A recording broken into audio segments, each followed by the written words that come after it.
Hello friends, Cami from TIDBITS here today to share a simple DIY home decor project. Now embroidery hoop wreaths are all the rage right now because they're so cute, inexpensive, and really easy to customize.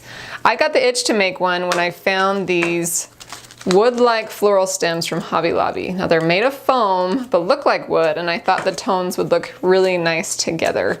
And I have the feeling it will be the perfect touch to my daughter's bedroom makeover. So let's talk about the supplies and then I'll show you how I put it together. Now of course you'll need an embroidery hoop, but if you really want the most bang for your buck, you can actually split this baby in two and get 2 wreaths out of it. So that's an option.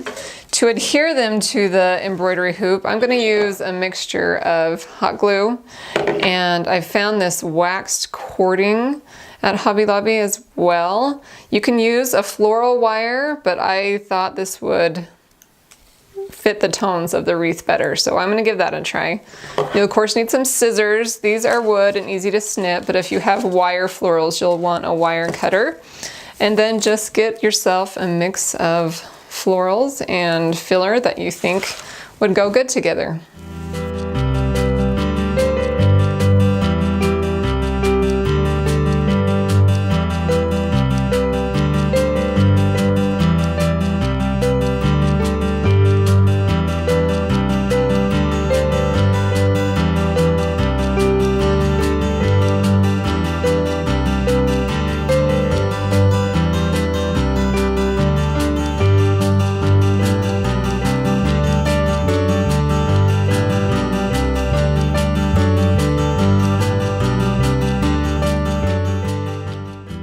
So I think the wreath turned out really cute, and I'm loving how it looks with her blue and white bedding.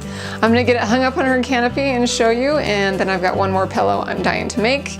Be sure to subscribe to my YouTube channel for more inspiration for do-it-yourself living.